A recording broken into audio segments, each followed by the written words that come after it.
नमस्कार, मैं हूं प्रभु चावला। पाकिस्तान एक बार फिर हरकत में आ गया है। ऑपरेशन सिंदूर में उनको बड़ी करारी हार मिली थी, परंतु उसको हजम नहीं कर पाया है। अब वो अमेरिका में जाकर के एक ऐसी एजेंसी को हायर कर रहा है जिससे ये बता सके कि पाकिस्तान ने किस तरह से हिंदुस्तान को मात दी थी। प्रोपेगेंडा करने की बात है। क्या पाकिस्तान प्रोपेगेंडा से जहाँ जो हार हुई थी उसको जीत में बदल सकता है? परंतु करोड़ों रुपए खर्च करके पाकिस्तान ने जो वहाँ की लॉबिस्ट फर्म को हायर किया है, उसके ऊपर मैं करूँगा आज की प्रभुवाणी। कल ही एक दस्तावेज सार्वजनिक हुआ वाशिंगटन में। अमेरिका सरकार के फॉरेन एजेंट्स रजिस्ट्रेशन एक्ट यानी कि फारा के अंतर्गत ये डिक्लेरेशन हुई। उस दस्तावेज में 2 हस्ताक्षर थे। पहला टॉम ग्रेव्स का, पूर्व रिपब्लिकन कांग्रेसमैन, और Erwin Graves Strategic Group LLC के CEO हैं वो आजकल। दूसरा किसका था?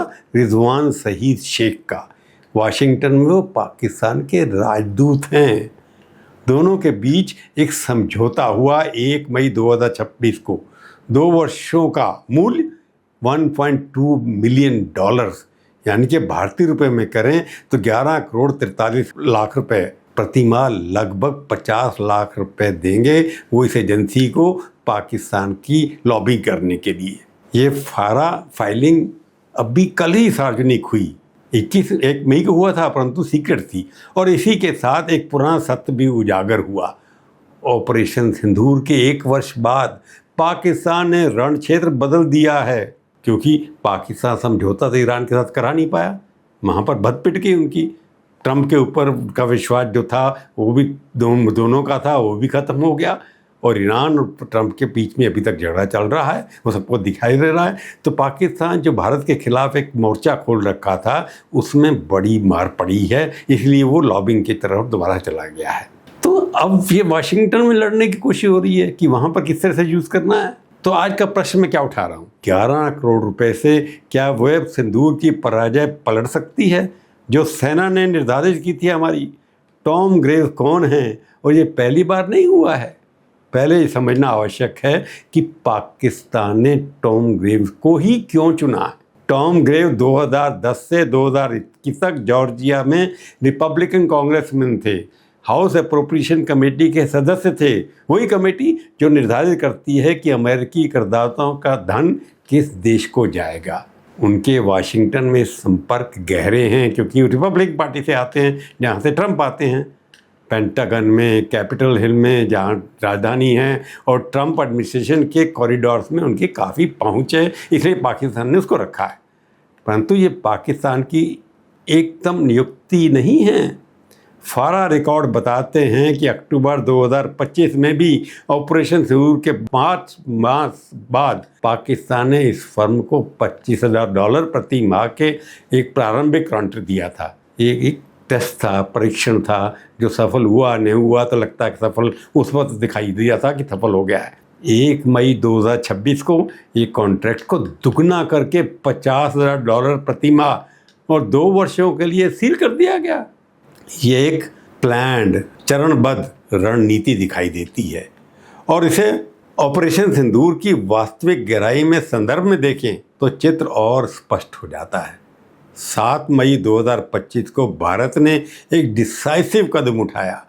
वायुसेना, थल सेना और नौसेना ने समन्वय एक कोऑर्डिनेटेड तरीके से पाकिस्तान और पाकिस्तान अधिकृत कश्मीर में 9 आतंकी प्रतिष्ठानों को नष्ट किया था। ये पहलगाम नरसंहार का उत्तर था, जिसमें 26 निर्दोष टूरिस्ट की हत्या कर दी गई थी। इस ऑपरेशन की वास्तविक गहराई 30 मई 2026 को सामने आई। अभी रक्षा मंत्री राजनाथ सिंह ने इसको उद्घाटित किया। भारतीय नौसेना ने पूरे संघर्ष के दौरान, राजनाथ जी का कहना है, पाकिस्तान की संपूर्ण नेवी शक्ति होती, नौसैनिक शक्ति थी, उस पर इतना दबाव बनाए रखा कि उसका एक भी युद्धपोत बंदरगाह नहीं छोड़ सका। बांध के रख दिया उनको। वायु में पराजय हुई, भूमि पर पराजय पाकिस्तान की, और समुद्र में पूर्ण कैपिटुलेशन, टोटल असमर्थता हो गई। लेकिन पाकिस्तान के सेना प्रमुख असीम मुनीर ने युद्ध विराम को अपनी कूटनीतिक विजय बता दिया, घोषित कर दिया कि हम जीत गए। दावा किया कि अमेरिका की मीडिया से पाकिस्तान ने यह संघर्ष समाप्त कराया। ट्रंप ने भी काफ़ी दावा किया। इस दावे की सत्यता अब फारा डॉक्यूमेंट से दर्ज है। 6 से 9 मई 2025 के बीच जिस क्षण भारतीय सेना आतंकी ठिकानों को नष्ट कर रही थी, उसी कॉल में पाकिस्तान के प्रतिनिधि वाशिंगटन में 60 से अधिक बार अमेरिकन सेनेटर्स, कांग्रेसमैन और पेंटागन अधिकारियों से भेंट कर रहे थे। ये रिकॉर्ड की बात है। अब सवाल क्या उठता है, यहाँ एक प्रश्न उठता है, यदि पाकिस्तान वास्तव में विजेता था तो युद्ध के बीच में वो कैपिटल हिल की सीढ़ियों में क्यों चढ़ रहा था, वहाँ लॉबिंग क्यों कर रहा था? जो जीतता है वो गिड़गिड़ाता नहीं है, वो तो हारता है। जो देश हारता है वो 60 बैठकें भी करता है, लॉबिंग भी बनाता है, पब्लिसिटी भी करने की कोशिश करता है, वही पाकिस्तान करता था। और फारा के डॉक्यूमेंट्स ये भी बताते हैं कि टॉम ग्रेव्स की फर्म का एकमात्र कार्य क्या है, यूएस कांग्रेस की फॉरेन अफेयर्स, डिफेंस और अप्रोप्रिएशन कमेटियों में विश्वास दिलाना कि पाकिस्तान आतंकवाद विरोधी का विश्वसनीय भागीदार नहीं है, उनके खिलाफ है। वही पाकिस्तान जिसकी भूमि से पहलगाम के हत्यारे संचालित हुए थे, वही पाकिस्तान जिसकी नौसेना अपने बंदरगाहों में बंद थी। 11 करोड़ 43 लाख रुपए में वो नैरेटिव बदलने का प्रयास है जो इतिहास में पहले लिख दिया गया है। अब सबसे महत्वपूर्ण प्रश्न, पाकिस्तान के इस 1.2 बिलियन डॉलर 11 करोड़ के पीछे 3 उद्देश्य हैं और भारत के पास उसका उत्तर क्या है? यदि आप पहली बार प्रभुवाणी पर आए हैं तो सब्सक्राइब करिए। यहाँ समाचार नहीं, एनालिसिस गिलता है, अंदर की खबरें मिलती हैं। पाकिस्तान की 3 असली चाहतें, पाकिस्तान की इस लॉबिंग के 3 स्पष्ट एक्सप्लेन्ड उद्देश्य हैं। पहला, F-16 जो जहाज है उसकी आपूर्ति को निर्बाध करना, यानी कि वो रुक रही है, ऐसा डर लगता है उनका कि हमको जहाज नहीं मिलेंगे। ऑपरेशन सिंदूर के पश्चात अमेरिकी कांग्रेस में ये प्रश्न उठे कि क्या पाकिस्तान को दिए गए हथियार भारत के विरुद्ध यूज हुए कि नहीं हुए, पाकिस्तान को ये नैरेटिव तोड़नी है कि नहीं हुए थे। और टॉम ग्रेव जैसे अप्रोप्रिएशन कमेटी के पूर्व सदस्य इस कार्य के लिए लगता है कि बहुत ही उचित हैं, इसलिए उनको पैसा देना है। दूसरा, इंडिया यूएस रक्षा सहयोग में अवरोध पैदा करना, Quad, semiconductor agreements, Indus X रक्षा समिति, ये सब पाकिस्तान की रणनीति पराजय के प्रतीक हैं। यदि कांग्रेस में संदेह उत्पन्न किया जा सके तो उन्हें धीमा किया जा सकता है। ये उनकी कोशिश होगी कि हिंदुस्तान के साथ जो संबंध बदलने वाले हैं उसको कैसे रोका जाए। तीसरा, सबसे महत्वपूर्ण, कश्मीर को पुनः अंतर्राष्ट्रीय मंच पर जीवित रखना। ऑपरेशन सिंदूर ने स्थापित कर दिया कि भारत कश्मीर को द्विपक्षीय विषय मानता है, बायलैटरल इशू है, मल्टीलैटरल नहीं है। पाकिस्तान को इससे फिर से मल्टीलैटरल बनाने की कोशिश करना चाहता है और वाशिंगटन उसका प्रारंभिक मंच है, इसलिए लॉबिस्ट को रखा गया है। ये तीनों उद्देश्य संकट नहीं है पाकिस्तान की, परंतु ये एक दीर्घकालीन व्यवस्थित अभियान है भारत के खिलाफ और भारत को इसकी निगरानी करनी पड़ेगी। और क्यों ये लॉबिंग असफल होगी? कुछ लोग कहेंगे प्रभु जी लॉबिंग तो प्रत्येक देश करता है, आप भी करते हैं, इसमें असाधारण क्या है, ऐसी क्या बात है? ये प्रश्न उचित है, परंतु अंतर उद्देश्य में है।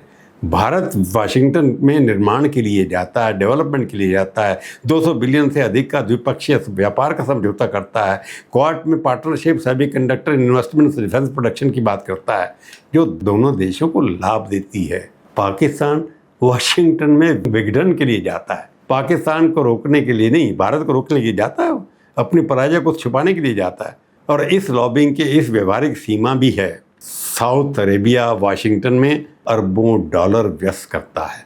इजराइल और यूएई के पास स्थायी अत्यंत प्रभावशाली स्ट्रक्चर है। पाकिस्तान के 11 करोड़ रुपए एक लघु मछली का सरोवर में प्रवेश है, परंतु सर्वाधिक महत्वपूर्ण तर्क फारा डॉक्यूमेंट स्वयं दे रहे हैं।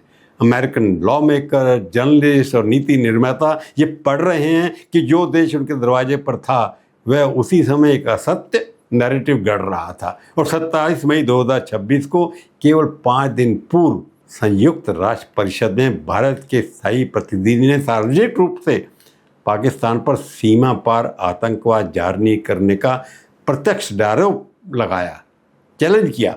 उन्होंने कहा पाकिस्तान को यह स्वीकार करना होगा कि सीमा पार आतंकवाद के परिणाम बुरे होंगे उनके लिए। ये भारत की डिप्लोमेटिक स्थिति है, रियलिटी है, स्ट्रॉन्ग, सार्वजनिक और अंतर्राष्ट्रीय।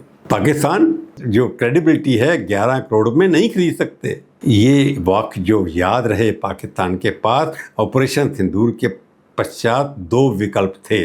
आत्म परीक्षण, ये स्वीकार करना कि आतंकवाद को राष्ट्रीय नीति बनाने का मूल्य चुकाना पड़ता है। अगर आप उसको मान कर चलें तो आपके लोग यहाँ पर आपको हार देखनी पड़ेगी। या नैरेटिव मैनेजमेंट करिए, इतिहास को दोबारा लिखने का प्रयास करिए। पाकिस्तान ने दूसरा चुना कि हम इतिहास को दोबारा लिख देंगे, परंतु इतिहास फारा फाइलिंग में दर्ज है। राजनाथ सिंह का व्यक्तित्व सार्वजनिक है। ये तथ्य कि पाकिस्तान की संपूर्ण नौसेना अपने बंदरगाहों में पैरालाइज थी, वह टॉम ग्रेव के किसी की ऑफिस नहीं बदल सकता। 11 करोड़ क्या 50 करोड़ इस रियलिटी को बदल नहीं सकते। ऑपरेशन सिंदूर से एक नया भारत प्रकट किया जो प्रतीक्षा नहीं करता, पहल करता है। और आज प्रभुगुण का ये वाक्य मैं यहीं समाप्त करता हूँ। सैनिक इतिहास बनाते हैं, लॉबिस्ट केवल उसे पढ़ते हैं। हमने इतिहास बनाया, आप उसको पढ़ते रहिए। यही थी आज की प्रभुवाणी।